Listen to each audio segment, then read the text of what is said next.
Assalamualaikum warahmatullahi wabarakatuh. My name is Aditya Nurpratama and I'm going to talk about Middlemarch by George Eliot. I'm going to do critical by new criticism method. So the new criticism approach focuses on the text itself rather than on the author biography, historical background, or reader responses. It emphasizes intrinsic elements such as theme, imagery, symbolism, irony, and especially the unity of meaning and structure within the literary work. George Eliot Middlemarch from 1871 until 1872 is often seen as a complex realist novel. However, through a new critical lens, the novel can be appreciated for its organic unity, in which all parts of the text work together to reveal its central meaning.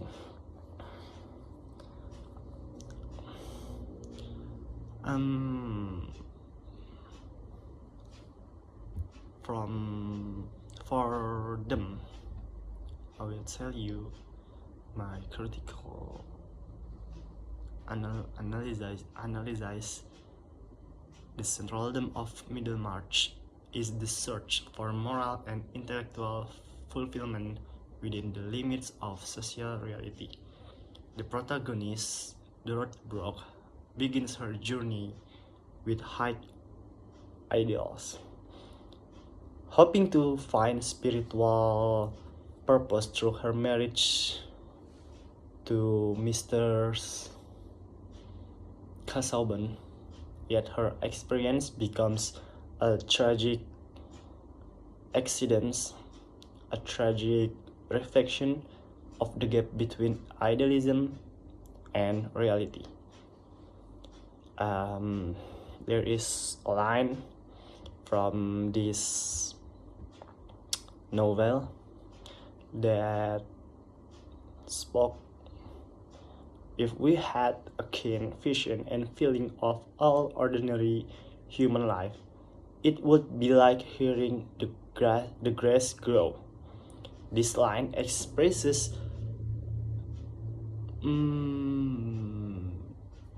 the novel's awareness of moral complexity in ordinary existence. Through this construct of a unified moral vision, like human life is full of aspiration and disappointments that shape moral understanding. And for the structure and unity, Middlemarch presents several parallel plots. Dorothy and Casaubon, Lydgate and Rasmond, Fred and Mary. Each story reinforces the central theme: the struggle between human ideals and social constraints. The structural interconnection demonstrates what the new critics call organic unity, where every subplot contributes to the overall meaning and coherence of the novel. And there is symbolism in this novel. Eliot uses rich symbolism throughout the novel. Casaubon's I will give you example from this novel. Like when Casaubon key to all mythologies, it symbolizes intellectual futility and humanity's limited capacity for absolute knowledge. And the second one, marriage and domestic space represents the social sphere where character, morals, strength, and weakness are tested. The town of Middlemarch itself acts as a microcosm of English society, illustrating the complex web of moral, emotional, and social relationships. And irony is central to the novel's moral texture. Dorothy seeks a life of intellectual and spiritual purpose, but ironically finds herself trapped in a marriage that stifles her growth. Through such irony, Eliot reveals the conflict between human intention and outcome, enriching the moral and emotional depth of the text without direct authorial judgment. And here is the conclusion. Viewed through the lens of new criticism, Middlemarch achieves a remarkable unity of form and content.